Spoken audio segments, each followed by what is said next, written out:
আজকে ডাক্তার জাকির নায়েককে পাকিস্তান জমিয়তে আহলে হাদিস যদি নিয়ে এসে প্রোগ্রাম করতে পারে, বাংলাদেশে কেন আহলে হাদিসরা নিয়ে আসতে পারবে না? কেন ডাক্তার জাকির নায়েককে বাংলাদেশে আসতে নিষেধ করা হবে? যদি ইন্ডিয়া এই লুচ্চা বিশ্ব মহিলা এসে যদি এই দেশে প্রোগ্রাম করতে পারে, একজন মুসলিম দেশে মুসলিম বিশ্বের তারকা জাকির নায়েককে বাংলাদেশে আসতে পারবে না। আমরা আহলে হাদিসরা ঐক্যবদ্ধ হয়ে ইউনূস সরকারের কাছে আবেদন জানাবো, ডাক্তার জাকির নায়েককে আমরা জমিয়তে আহলে হাদিসের সম্মেলনে আমন্ত্রণ জানাতে চাই। আপনার অনুমতি প্রার্থনা করছি। পাকিস্তান পারে, আমরা পারবো না কেন? মালয়েশিয়া পারে, ইন্দোনেশিয়া পারে, দুবাই পারে, বিভিন্ন দেশ থেকে সম্মান জানায়। আমি এই সরকারের কাছে আবেদন করি এবং রাজনৈতিক দলের কাছে আবেদন করি, জাকির নায়েককে নিয়ে এসে আপনার রাষ্ট্রীয় সম্মান দান করুন। ঢাকা বিশ্ববিদ্যালয় থাকে তাকে পিএইচডি ডিগ্রি দান, সম্মানসূচক পিএইচডি দান করুন। আমরা পিস টিভিতে গেছি, আমাদের মহব্বত আছে। পিস টিভিতে আমরা গেছি, মহব্বত আছে বলে কথা বলি। একটা ধোঁয়া তুলে পিস টিভিকে বন্ধ করে দেওয়া হয়েছে। পিস টিভি আওয়ামী লীগ বন্ধ করেনি, বিএনপি বন্ধ করেনি, এক শ্রেণীর স্বার্থান্বেষী টুপিওয়ালা মানুষ পিস টিভিকে রিপোর্টে বন্ধ করেছে। জঙ্গিবাদ নাকি চালায়, সব নোংরা টিভি ইন্ডিয়ান টিভি চ্যানেল চলে, পিস টিভি ফ্রেশ ইসলাম প্রচার করে, সেইটা কেন থাকবে না? বাংলাদেশের বেশ্যারা আছে, তাদের বিরুদ্ধে হুজুরেরা কথা বলে না, পিস টিভির বিরুদ্ধে কথা বলে। এরা সব স্টার জলসার এজেন্ট। আল্লাহ তুমি আমাদের পরিবেশ তৈরি করে দাও যেন জাকির নায়েককে নিয়ে আসতে পারি, বললো আমি। আল্লাহ তুমি এদেরকে বুঝার তৌফিক দান করো। আল্লাহ বাংলাদেশের মানুষকে তাওহীদ এবং মানহাজ বুঝার তৌফিক দান করো। যারা আহলে হাদিসদের বিরুদ্ধে ষড়যন্ত্র করছে, আল্লাহ তুমি তাদেরকে হেদায়েত দান করো। হেদায়েতের যোগ্য না হলে তাদেরকে ধ্বংস করো। আমিন ইয়া রাব্বাল আলামিন। বারাকাল্লাহু ফিকুম ওয়া জাযাকুমুল্লাহু খাইরান। আসসালামু আলাইকুম ওয়া রাহমাতুল্লাহি ওয়া বারাকাতুহু। লিল্লাহি তাকবীর, লিল্লাহি তাকবীর, লিল্লাহি তাকবীর। সকল বিধান বাতিল করো, সকল বিধান বাতিল করো। লিল্লাহি তাকবীর।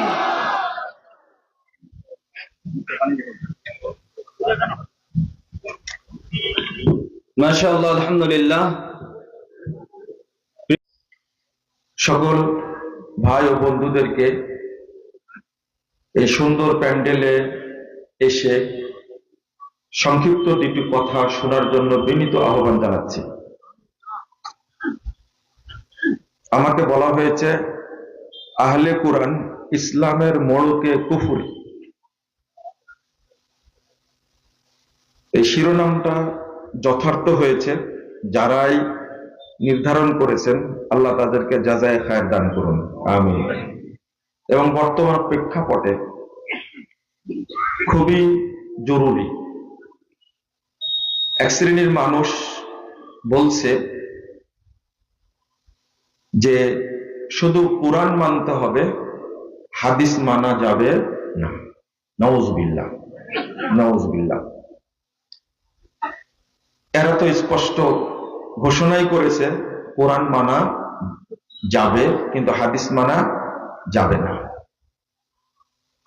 কিন্তু আরেকটি শ্রেণী আছে যারা বিভিন্ন কৌশলে হাদিসকে অস্বীকার করে। 3 নম্বর আরেকটি শ্রেণী আছে যারা নবী মুহাম্মদ সাল্লাল্লাহু আলাইহি ওয়াসাল্লাম শেষ নবী, সেটাকে তারা বিশ্বাস করে না। আমার মনে হয় ঠাকুরগাঁও পঞ্চগড়ে তাদের আনাগোনাটা বেশি। আমরা এই তিনটির সমন্বয়ে আলোচনাটা পেশ করব ইনশাআল্লাহ। বুঝার চেষ্টা করবেন।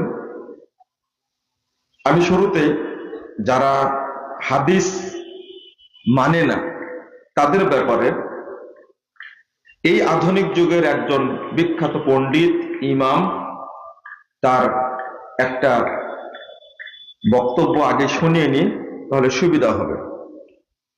ইমাম ইবনে বাজ রাহিমাহুল্লাহ তিনি সূরা নিসা 59 নম্বর আয়াত, যেটা আমরা জানি, ইয়া আইয়ুহাল্লাযীনা আমানু আতিউল্লাহ ওয়া আতিউর রাসূল, এই আয়াত পেশ করেছেন। এরপরে সূরা নূর 63 নম্বর আয়াত, ফালিয়াহদারিল্লাযীনা ইউখালিফুনা আন আমরিহিম আন তুসিবাহুম ফিতনাতুন আও ইউসিবাহুম আযাবুন আলীম, এই আয়াত পেশ করেছেন। আমি যে আয়াতটা পেশ করেছি সূরা হাশর 7 নম্বর আয়াত, মা আতাকুমুর রাসূলু ফাখুযু ওয়া মা নাহাকুম আনহু ফান্তাহু, এই তিনটি আয়াত পেশ করে এবং একটা হাদিস পেশ করেছেন আবু দাউদ থেকে, ইন্নী উতিতুল কুরআন ওয়া মিসলাহু মাহু, আমাকে কোরআন দেওয়া হয়েছে, তার সাথে অনুরূপ একটি বিধান দেওয়া হয়েছে। এই আয়াত পেশ করে যারা হাদিসকে অস্বীকার করে তাদের ব্যাপারে বলছেন, ফাহাযিহি তাইফা আল্লাতী তারা আন্নাস সুন্নাহ লা ইউহতাজ্জু বিহা জামিউহা তাইফাতুন কাফিরাতুন দাল্লাতুন, বলছেন যে দলটা মনে করে সুন্নাহ দ্বারা দলিল গ্রহণ করা যায় না, কোন সুন্নাহ চলে না, এই দলটা হলো তাইফাতুন কাফিরাতুন দাল্লাতুন, এই গোত্রটা, এই দলটা হলো, এই গ্রুপটা হলো কাফের, পথভ্রষ্ট। আমাদেরকে কোরআন এবং সুন্নাহ দুইটারই অনুসরণ করতে হবে, যেটা আল্লাহ রাব্বুল আলামিন নিজেই ইঙ্গিত দিয়ে দিয়েছেন। সূরা নাহল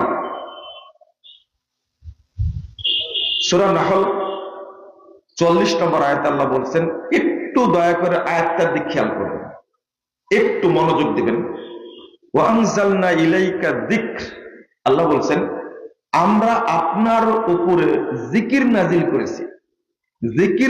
করেছি, লিতুবাইয়িনা লিন্নাস মা নুযিলা ইলাইহিম, আপনি যেন বর্ণনা করতে পারেন মা নুযিলা ইলাইহিম, লোকদের কাছে যেটা নাজিল হয়েছে। এই আয়াত হয়তো আমি বললে কেমন, আমি বুঝাইনি, তারপরে বক্তব্য পেশ করছি। প্রথমটা, ওয়া আনজালনা ইলাইকা যিকর, আমরা যে জিকির নাজিল করেছি, এই জিকির অর্থ কি? আবার বলছেন লিতুবাইয়িনা লিন্নাস মা নুযিলা ইলাইহিম, আপনি যেন বর্ণনা করতে পারেন মা নুযিলা ইলাইহিম, যা নাজিল করা হয়েছে তাদের প্রতি। তাহলে দুইটা কথা আসলো, একটা জিকির, প্রথম জিকির অর্থটা কি, এটা কোরআনেরই কথা, প্রথম জিকিরের অর্থটা কি। দ্বিতীয় কথা হতো মা নুযিলা ইলাইহিম, তাদের কাছে যা নাজিল করা হয়েছে, এই পরের অংশটা হলো কোরআন, আর জিকির অর্থটা হলো হাদিস।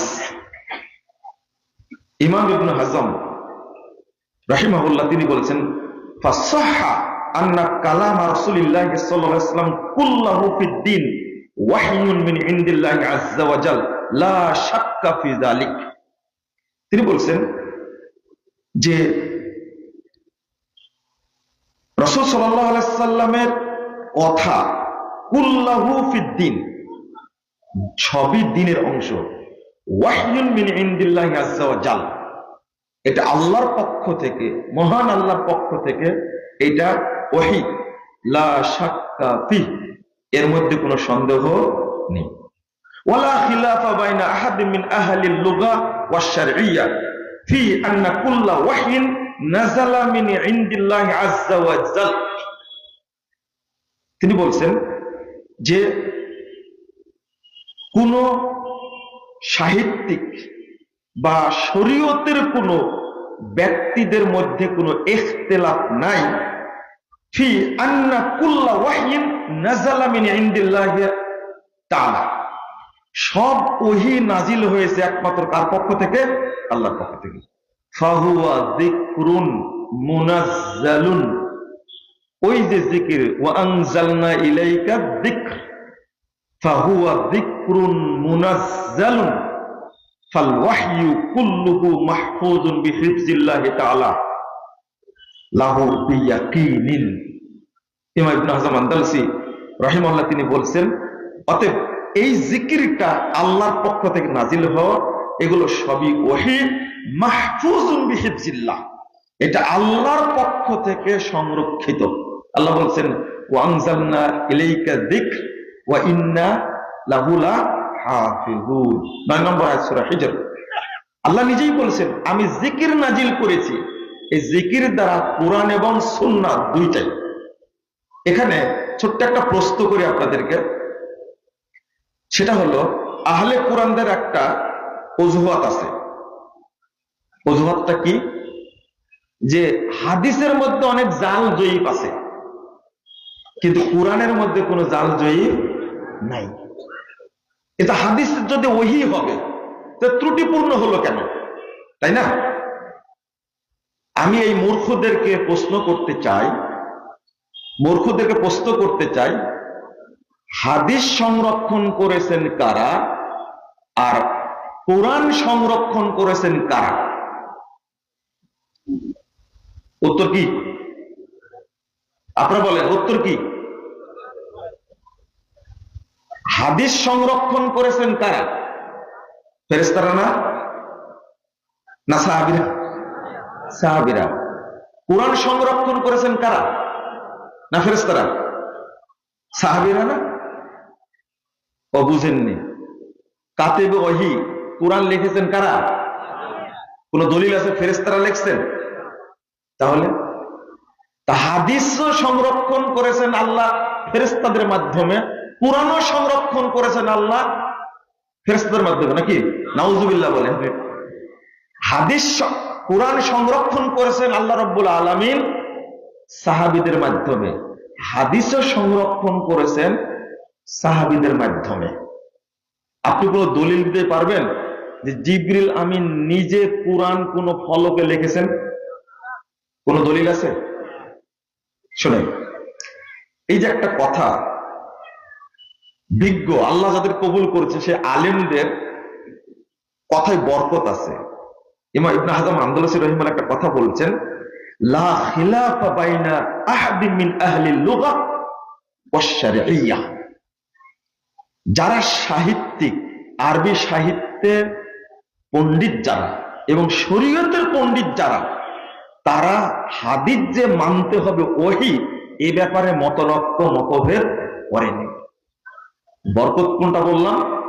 যারা হাদিসের ব্যাপারে প্রশ্ন উত্থাপন করেছে আজ পর্যন্ত সারা পৃথিবীতে, তাদের মধ্যে একজনও আলেম নাই, সবাই মূর্খ। আমি আবারও বলছি, তারা সবাই মূর্খ, তাদের দিনই কোনো জ্ঞান নাই। এবং বাংলাদেশে যারা আছে তারা আরো মূর্খ। এই যে আমি দলিল চাইলাম, যাদের কাছে দলিল নাই তারা কি উত্তর দেবে? কি ওদের জানাই নাই, ওদের জানাই নাই। আর এরা মূলত, আপনার শিরোনামটা আহলে কোরআন মোড়কে কুফুরি, এই শিরোনামটা কেন সুন্দর হয়েছে বললাম। মূলত আহলে কোরআন মুখ দিয়ে বলে, কিন্তু এরা মূলত কাফের আর কুফুরিটাকে প্রচার করে গোপনে গোপনে। এদের নাম রাখা উচিত আহলে কুফরান। কি আপনারা বলেন? কোরআন না বলে কি বলবেন? কুফরান। কুফরান মানে কি? কাফের। কুফরান মানে কি? কাফের দলকে ওরা কোরআনকে ব্যবহার করেছে। যেমন বাংলাদেশে কিছু মানুষ ব্যবহার করেছে আহলে সুন্নাহ ওয়াল জামা, ব্যবহার করেনি? নরম সুন্নি আর গরম সুন্নি আছে না? এদের মধ্যে মাজার পূজা, কবর পূজা, পীর পূজা, খানকা পূজা, মানুষ পূজা, পাথর পূজা ছাড়া অন্য কোনো আদর্শ নেই, অথচ নাম রাখছে কি আহলে সুন্নাহ ওয়াল জামা। এজন্য ইমাম আহমদ বিন হাম্বল রাহিমাহুল্লাহ বহু আগে বলে দিয়েছেন, না বিতাতান ওয়া হাসবিয়া, এরা হটকারিতা করে, অধ্যত্ব দেখিয়ে তারা নিজেদের নাম রাখছে আহলে সুন্নাহ ওয়াল জামাত। ঠিক এরা কোরআনকেও অস্বীকার করে, হাদিসকেও অস্বীকার করে, কিন্তু নিজেকে পরিচয় দেয় কি বলে? আহলে কোরআন বলে। মূলত এদের নাম হলো আহলে কুফরান, আহলে কুফরান। এবার যে কথাটা বললাম, সাহাবীরাই কোরআন সংকলন করেছেন, হাদিসও সংকলন করেছেন। আপনি বলেন কোরআনের মধ্যে কেউ জাল জয়েব ঢুকাতে পারেনি। আপনার কথা একটু বুঝে নেন, বুঝে কথা বলবেন। শিয়াদের আলাদা কোরআন আছে এবং শিয়াদের মধ্যে অনেকগুলো ভাগ আছে, তাদের মধ্যে আলাদা আছে। শিয়ারা যেমন 3 লক্ষ হাদিস জাল করেছে, তেমনি তারা কোরআনের নামে অনেক সূরা তৈরি করেছে। আপনি যে বললেন যে কোরআনকে জাল করা হয়নি, আপনারা মিথ্যুক। রাসূল সাল্লাল্লাহু আলাইহি ওয়াসাল্লামের যুগে কাফেররা সূরাতুল বুরুজের বিরুদ্ধে সূরাতুল ফুরুজ তৈরি করেছে, সূরাতুল আসর এর বিরুদ্ধে কাফেররা তৈরি করে সূরাতুল কমর। আপনার তো ইলম নাই, বুঝবেন কি করে? বর্তমান যুগেও যখন করোনা আসলো না, এই করোনার সময়ে শিয়ারা কোরআনের বিরুদ্ধে জাল করেছে সূরাতুল করোনা। এটা জানেন আপনি? আপনার তো ইলম নাই, জানবেন কি করে? শুধু তাই না, আল্লাহ রাব্বুল আলামিন যে নাজিল করেছেন, আমরা যে কোরআন অনুসরণ করি, সেইটা হলো 30 পারা, আর শিয়াদের তৈরি করা কোরআন হলো 90 পারা। আমাদের কোরআনের আয়াত হলো 6300 কটা? 236টা। আর শিয়াদের কোরআনের আয়াতের সংখ্যা হলো 17,000 সামথিং। তাহলে কয় ভাগ বাড়াইছে? 2 ভাগ বাড়ায়নি। আপনি তো অজ্ঞ, আপনার তো পড়াশোনা নাই, আপনার জানা নাই। এবং মুসাইলামা কাজ্জাব, মিথ্যুক নবী, সে নিজে কোরআন রচনা করেছে। আপনি কয়টা রিপোর্ট নেবেন? কয়টা রিপোর্ট নেবেন? এবং ওই ধারাবাহিকতায় বাংলাদেশেও কিছু মূর্খ কোরআনের আয়াত চেঞ্জ না করলেও কোরআনের ভিতরে মিথ্যা দোয়া ঢুকাইছে। ঢুকায়নি? যেমন, মাফ করবেন আমাকে, কোরআনের মধ্যে রুকু ঢুকালেন কেন? সৌদি আরবের কোরআনের রুকু নাই, বাংলাদেশের কোরআনে, উপমহাদেশের কোরআনের রুকু আসলো কোথায় থেকে? কেন 540টা রুকু? আমি এর আগে বলে দিয়েছি। এক, ওয়াকফ, লাম দিয়ে বলেছেন ওয়াকফে জিবরিল, সোয়াদ দিয়ে বলেছেন ওয়াকফে সাল্লাল্লাহু আলাইহি সাল্লাম, মুনজিল দিয়ে বলেছেন 1 মুনজিল করে সাহাবীরা কোরআন তেলাওয়াত করতেন। কোথায় পেয়েছেন মুনজিল? কোরআনের মধ্যে। হাদিস দ্বারা প্রমাণিত হিজ থাকবে। রাসূল সাল্লাল্লাহু আলাইহি ওয়াসাল্লাম সাহাবায়ে কেরাম হিজ অনুযায়ী পড়তেন। হিজ, এইটা আবু দাউদের হাদিস দ্বারা প্রমাণিত সহিহ হাদিস।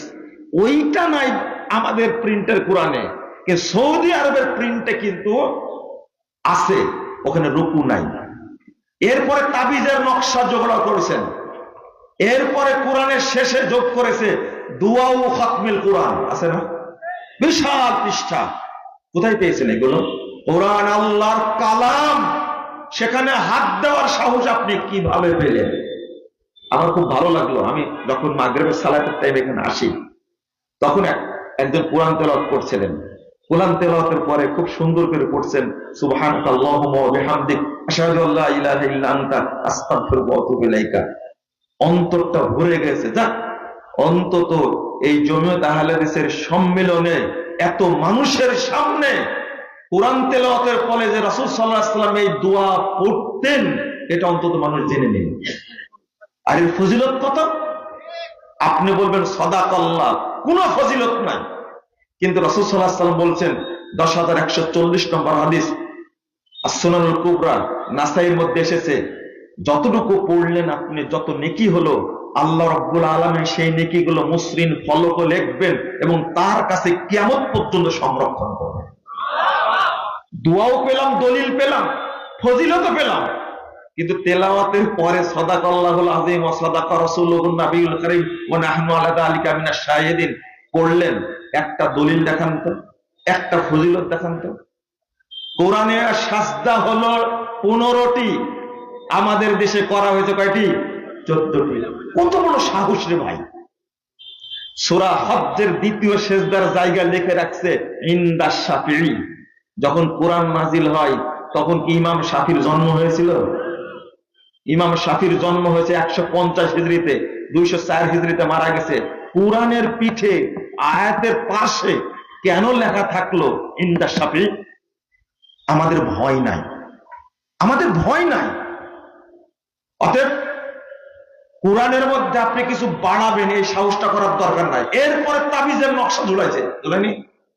বহু কোরআনে তাবিজের নকশাটা ঝুলাই দিয়েছে। কেন? আরো দুঃখজনক, বিসমিল্লাহির রহমানির রহিম সূরা ফাতিহার আয়াত হাদিস দ্বারা প্রমাণিত, কিন্তু আপনি কোরআন ছাপালেন, সূরা ফাতিহার 1 নম্বর আয়াত করেননি। কি বললেন?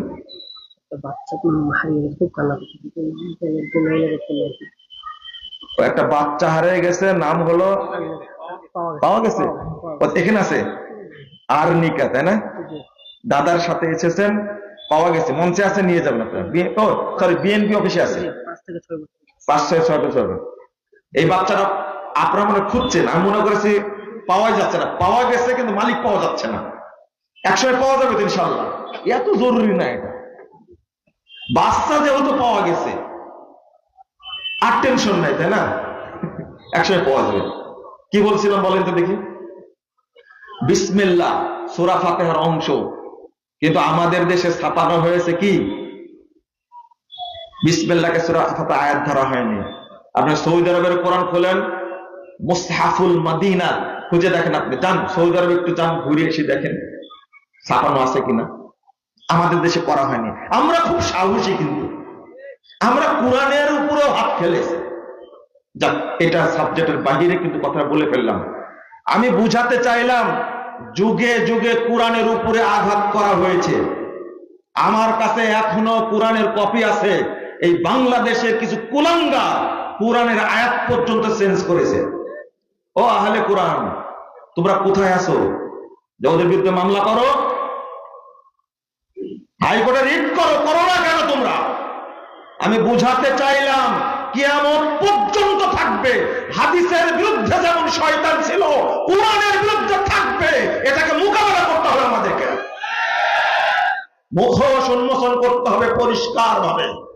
আহলে কোরআন কাফের যেহেতু, আপনার গ্রামে থাকলে প্রথম পদক্ষেপ হলো ওকে ত্যায্য পুত্র করুন, কাফের বলে ঘোষণা করুন, মসজিদে তাকে ঢুকতে দিবেন না। 2 নম্বর, মারা গেলে জানাজা দিবেন না, ওকে আপনার গোরস্থানে দাফন করবেন না, ওকে সমাজে রাখবেন না। আপনার সন্তান হলেও ওকে বের করে দিন আগে। ওরা আমার সাথে লাগবে না, আমার কাছে আসবে না, ওরা যাবে আপনার কাছে, আপনাকে ভুল বোঝানোর জন্য। আর তাদেরকে যে আপনি বুঝাবেন, তাদের তো এলেম নাই, এলেম নাই। আসুন, হাদিস লেখা হয়েছে কিভাবে, এলেম নাই যেহেতু। 3646 নম্বর হাদিস, আমর ইবনুল আস সবচেয়ে যে সাহাবী বেশি হাদিস লিখেছেন। আবু হুরায়রা রাদিয়াল্লাহু আনহু বলছেন, যদি আমি লিখতে পারতাম তা আমর ইবনুল আসের চেয়ে বেশি হাদিস লিখতে পারতাম। তিনি মুখস্থ করতেন, আর আমর ইবনুল আস কি করেছেন? লিখেছেন। তিনি বলছেন, কুনতু আকতুবু কুল্লা শাইইন আসমাহু মিন রাসূলিল্লাহ সাল্লাল্লাহু আলাইহি ওয়াসাল্লাম উরিদু হিফযাহু ফানাহাতনি কুরাইশ। আমি আল্লাহ রাসূলের কাছে যা শুনতাই তাই আমি লিখতাম। উরিদু হিফযাহু, আমি চাইতাম লিখে মুখস্থ করব। তো ফানাহাতনি কুরাইশ, কুরাইশের লোকেরা আমাকে নিষেধ করলেন। ক্বালু তাকতুবু কুল্লা শাইইন তাসমাহু মিন রাসূলিল্লাহ সাল্লাল্লাহু আলাইহি ওয়াসাল্লাম ওয়া হুয়া বাশার। তিনি তো মানুষ, যা শোনো তাই লেখো। ইয়াতাকাল্লামু ফিল গাদাবি ওয়ার রিজা, তিনি মানুষ, তিনি কখনো সন্তুষ্ট থাকেন, কখনো অসন্তুষ্ট থাকেন, রেগে কথা বলেন, সব লিখে রাখা তুমি। তিনি বলতে আমসাকতু আনিল কিতাব, আমি লেখা থেকে বিরত থাকলাম। ফাযাকারতু যালিকা লিরাসূলিল্লাহি সাল্লাল্লাহু আলাইহি ওয়াসাল্লাম। এই বিষয়টা আল্লাহ রাসূলের কাছে উল্লেখ করলাম। ফাআউমা বিআসবিহি ইলা ফিহি, তিনি তার আঙ্গুল দিয়ে মুখের দিকে ইশারা করলেন, করার পরে বলছেন ফাকাল উকতুব, তুমি লিখতে থাকো, ফাওয়াল্লাযী নাফসি বিয়াদিহি মা ইয়াখরুজু মিনহু ইল্লা হাক্কুন, তুমি লিখতে থাকো, আল্লাহর কসম করে বলছে যার হাতে মুহাম্মাদের প্রাণ আছে, এই মুখ থেকে হক ছাড়া কিছু বের হয় না। এই নাদান মূর্খ, আমরুল আস সম্পর্কে ধারণায় আমি জানি। এই যে হাদিসগুলো লিখলেন, একটা লিখলেন, ওই যুগে কোরআনও লেখা হচ্ছে, কোরআন বিশ্বাস করতে পারলে কিন্তু হাদিস বিশ্বাস করতে পারলে না কেন? বুঝেননি কথা? তুমি কোরআন বিশ্বাস করো, তুমি স্বার্থপর, তুমি মুসলিম উম্মাহকে পথভ্রষ্ট করার জন্য মাঠে নেমেছ। তো মনে রেখো, এই বাংলাদেশের শত্রুতা বহুদিন আগে শুরু হয়েছে। আহলুল হাদিসদের সংখ্যা বাড়ছে, মসজিদ বাড়ছে, বিরোধাবাদ করে কোনো লাভ হয়নি, আগামী তো লাভ হবে না ইনশাআল্লাহ। একজন আহলে হাদিস সেনা বেঁচে থাকতে এই বাংলার বুকে আহলে কোরআনের স্বপ্ন পূরণে বাস্তবায়িত হবে না ইনশাআল্লাহ। পরিষ্কার, এটা জেনে রাখতে হবে। পিলাই চমকে দেবে একজন থাকলে ইনশাআল্লাহ। কারণ ইমাম আবু দাউদ রাহিমাহুল্লাহ সেই সময় বলে গেছেন, লাউলা হাযিহিল ইসাবা লাম দারাসাল ইসলাম ইয়ানি আসহাবুল হাদিস, যদি এই পৃথিবীতে আহলে হাদিসগণ না থাকতেন তাহলে ইসলাম পৃথিবী থেকে মিটে যেত।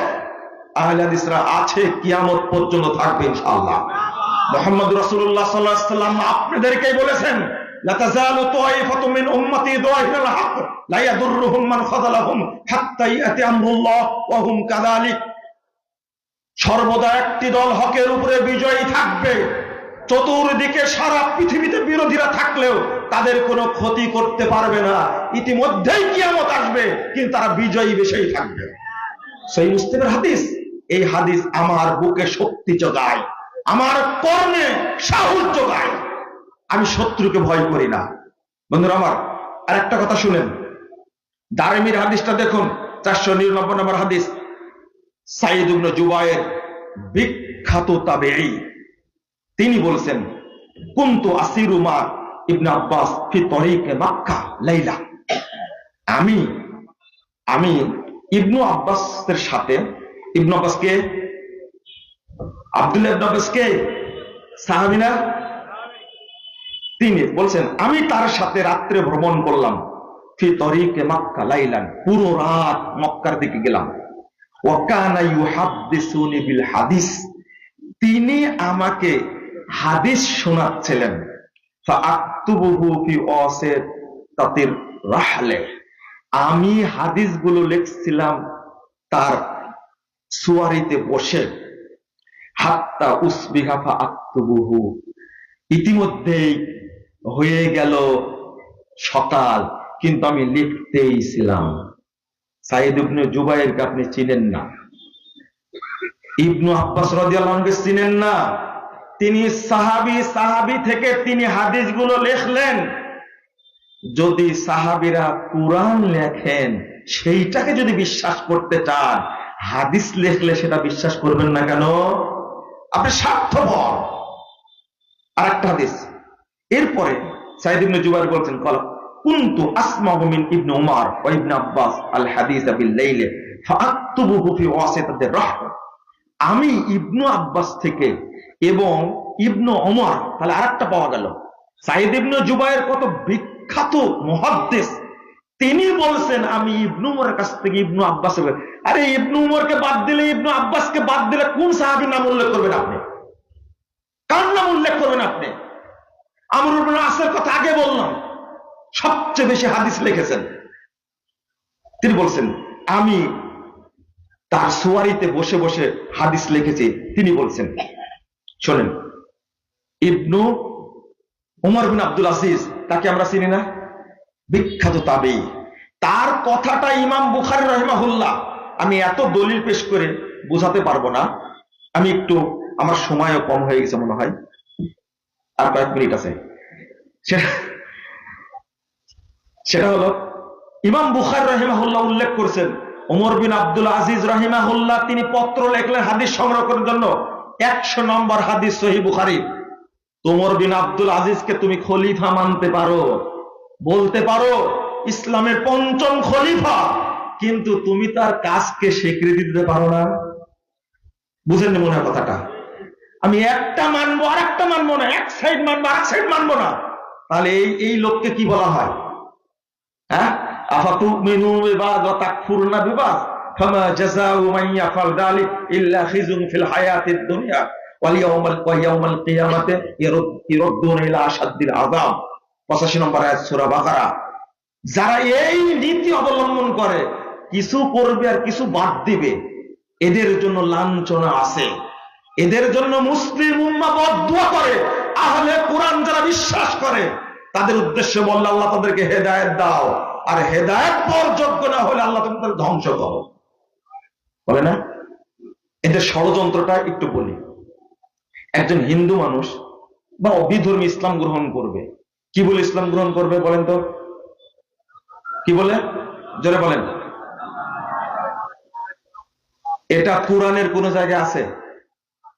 আছে? কোন জায়গায় নেই। তাহলে ইসলাম গ্রহণ করবে কি করে? কি করে করবে? এটা হাদিস লাগবে না? আশহাদু আল্লা ইলাহা ইল্লাল্লাহ ওয়া আশহাদু আন্না মুহাম্মাদান আবদুহু ওয়া রাসূলুহু। যাকাত দিতে বলা হয়েছে, কিন্তু কোরআনে কোন জায়গায় আছে? গরুর যাকাত কয়টা আছে? তাহলে এদের ষড়যন্ত্রটা কি বুঝতে পেরেছেন? হজ্জের কথা বলা হয়েছে কোরআনে, ওয়াজ্জিন ফিন নাস বিল হজ্জ, হজ্জের উদাহরণ দাও, কিন্তু কোরআনে কোন জায়গায় বলা আছে যে সাফা মারওয়া সাই করতে হবে? কয়বার আছে? কয়বার করবেন? এই হারামখোর হজে যায় না মনে হয়। কোন দিন যাবে সাফা, কোন দিন যাবে মিনাতে, কখন ফিরবে, কখন যাবে মুজদালিফাতে, কয়টা পাথর মারবে? পাথর কয়টা মারতে হয়? ওদের পাথর মারা লাগে না, কারণ ওরা নিজেরাই শয়তান।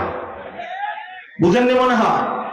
পাথর মারতে যেতে হলে কি লাগবে? নিয়ম লাগবে না? কয়দিন কয়টা মারতে হবে, কি বলে মারতে হবে? এরা মানে না, কারণ হলো এক আহলে কোরআন বেয়াকুব বলছে যে আমি মারতেই যাইনি, কারণ কোরআন পাইনি। তাহলে আপনি নিজে নিজেকে মারেন, কারণ নিজেই তো শয়তান একটা।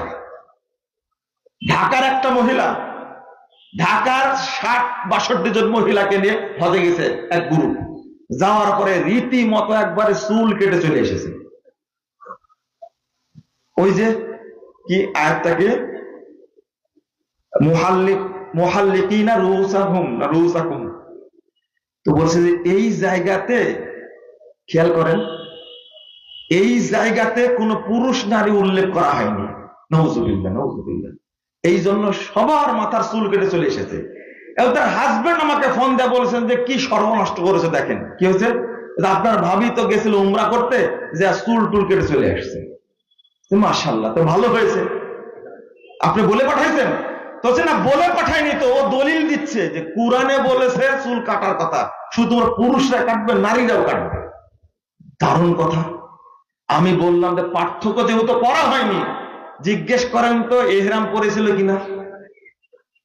বুঝেছেন আপনারা? কি এহরাম পরেছিল কিনা? তখন বলছে তাহলে কি তোমরা এহরাম পরেছিলে? আমরা এহরাম পরবো কেন? আমরা এহরাম পরে তো ন্যাংটা হয়ে যাব। মহিলারা এহরাম পরলে অবস্থাটা কি হবে বুঝেননি? এহরাম পরে ডাইন বগলের তল দেয়া যদি এহরাম খুলে দেয় কি হবে বলেন? কি হবে? তা তুমি এহরাম পরনি কেন? চুল যেহেতু কাটার কথা, আলাদা করে আল্লাহ বলেন নারী পুরুষ, তাই কেটে আসতো।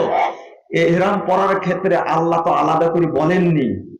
কোথায় দলিল পেলে যে পুরুষরা এহরাম পরবে, মহিলারা পরবে না? এই দলিল কোথায় পেয়েছো কোরআনের মধ্যে? পথভ্রষ্ট কাকে বোঝে? এদেরকে কি বলা যাবে? এদেরকে কি বলা যাবে? এদেরকে দলিল চাওয়া যাবে? তো মূর্খ, জানে না। যাকাত অর্থ ব্যবস্থা ধ্বংস করার জন্য এই পরিকল্পনা। সালাত ওরা পড়বে না, হজ্জে যাবে না, হজ্জে গেলেই মানুষ দেখে আসবে মক্কা মদিনার ইসলাম, দেখে এসে তারা চেঞ্জ হয়ে যাবে। এই জন্য বাংলাদেশের বহু মসজিদে মাগরিবের আজানের পর এখন 2 রাকাত করে সালাত পড়া শুরু হয়েছে। ওদের ষড়যন্ত্র হলো মক্কায় যেন না যায়, মূলত মানুষকে কাফের বানানো। কি বানানো? কাফের বানানো। চিঠি যেহেতু চলে আসছে, দলিল ভিত্তিক কি আলোচনা করব, কত যে উদাহরণ আপনাকে দেওয়া যাবে। একজন রাম ছাগল আমাকে বলছে, সিয়াম পালন করতে গিয়ে ইফতার করতে গিয়ে টাইম হয়ে গেছে, ইফতার করলাম। ও বলছে যে ইফতার করব না। কেন? আল্লাহ বলছে, দলিল, একটা টাটকা দলিল, আতিম্মুস সিয়াম ইলাল লাইল, রাত পর্যন্ত কি রাখো। আমি বললাম রাত কখন হবে? আরো 1.5 ঘন্টা পরে। 1.5 ঘন্টা পর মানে যখন মুরগি কুঠিতে উঠবে তখন। তাই নাকি? 1954 নম্বর হাদিস সহিহ বুখারীতে আসছে, মুহাম্মদ রাসূলুল্লাহ সাল্লাল্লাহু আলাইহি ওয়াসাল্লাম বলছেন, ইদা গরাবাতিশ শামস ফাকাদ আফতারা। সুন্দর, এটা পূর্ব দিক নাকি? পূর্ব দিক কোনটা? সোজা। তো আল্লাহ রাসূল বলছেন, ইদা আকবারাল লাইলু মিন হাহুনা ওয়া আকবারান নাহার মিন হাহুনা ফাইদা গরাবাতিশ শামস ফাকাদ আফতারা সাইম। রাতের আগমন ঘটে পূর্ব দিক থেকে, আর দিন বিদায় নেয় পশ্চিম দিক থেকে। যখনই সূর্য ডুববে তখনই সাইম কি করবে? ইফতার করবে। এই হাদিসটা যখন বললাম, ও নিজের যুক্তি মানবে কিন্তু হাদিস মানবে না। আমি বললাম আচ্ছা ঠিক আছে, তুমি ইফতার করবে না, আতিম্মুস সিয়ামা ইলাল লাইল। লাইল বলতে কোন লাইল? আল্লাহ তো কখন লাইল বলতে মাগরিবের পর কেউ লাইল বলেছেন? তারপরে উঠকে যখন পানি খাওয়ায় তখনও লাইল, যখন এশা হয় তখনও লাইল, শাত্রুল লাইল, সুলুসুল লাইল, সুবে সাদেক, সুবে কাজে বাসে, তাই না? রাত থাকে কোন পর্যন্ত? সূর্য উঠার আগ পর্যন্ত। কোন রাত পর্যন্ত তুমি বলো?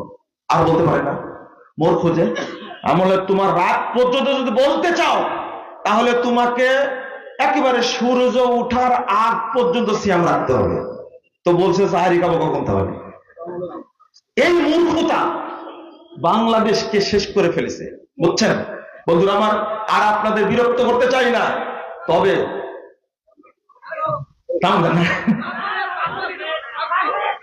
আলোচকরা চলে আসছেন তো, শুনেন একটু, আমি একটু বলবো। সেটা হলো, আপনারা কাদিয়ানীদের ব্যাপারে সচেতন থাকবেন, মনে থাকবে। কাদিয়ানীরা কাফের, এতে কোনো সন্দেহ নেই। কেউ যদি সন্দেহ পোষণ করে সেও কাফের হয়ে যাবে। এবং বর্তমান সরকার সহ আগামী সরকার যারা আসবে তাদের কাছে আহলে হাদিসদের আবেদন, কাদিয়ানীদেরকে সংবিধানে অন্তর্ভুক্ত করতে হবে, এরা কাফের। কি আপনারা রাজি আছেন? কাদিয়ানীরা কাফের। এবং এইটা বন্ধ করতে হবে। বাংলাদেশে যে বিশৃঙ্খলা করছে, দরিদ্রদেরকে যে কাফের বানাচ্ছে, তাদের এই কার্যক্রমকে বন্ধ করতে হবে। এরা আমাদের নবী মুহাম্মদ সাল্লাল্লাহু আলাইহি ওয়াসাল্লামকে শেষ নবী মানে না, এরা আমাদের নবীকে অপমান করে। একটা মুসলিম রাষ্ট্রে এদের বসবাস থাকতে পারে না, নবীকে অপমান করে বসবাস থাকতে পারে না। কিন্তু দুর্ভাগ্য হলো, বাংলাদেশের এই ছোটখাটো ইসলামী দলগুলো, পীর ফকিরেরা নবীর প্রতি মোহব্বত দেখায়, কিন্তু রাজনৈতিক দলগুলো কাদিয়ানীদের ব্যাপারে মুখ এঁটে থাকে। এটা আমরা চাই না। সব দল বলবে কাদিয়ানীরা কাফের, এবং সংবিধানে উল্লেখ করতে হবে। শেষ কথা হলো, আজকে আপনারা অংশগ্রহণ করেছেন, আমার একান্ত আবেদন সেটা হলো, আমরা আহলুল হাদিস কোরআন এবং সহিহ সুন্নাহ দুইটাই মানি এবং মানুষকে মানানোর জন্য আহ্বান জানাই। বাংলাদেশের সর্বত্রই একটা গণজাগরণ সৃষ্টি হয়েছে। আহলুল হাদিসরা ঐক্যবদ্ধ হয়ে দাওয়াতি কাজ করবে ইনশাআল্লাহ। যত এই সাংগঠনিক বিভক্তি আছে, কাছাকাছি চলে এসেছে, এক মঞ্চে আসার একটা প্রবণতা, পরিবেশ তৈরি হয়েছে। গত সম্মেলনে আপনারা দেখেছেন, বাইপাইলের সম্মেলনে দেখেননি? আগামী দিনের সম্মেলনে আরো দেখতে পাবেন ইনশাআল্লাহ যে বাংলাদেশের সালাফি উলামায়ে কেরাম ঐক্যবদ্ধ হয়ে একটা সম্মেলন পালন করবে ইনশাআল্লাহ। অতএব সবাইকে ঐক্যবদ্ধ থাকার আহ্বান যেন একটা শক্তি হয়।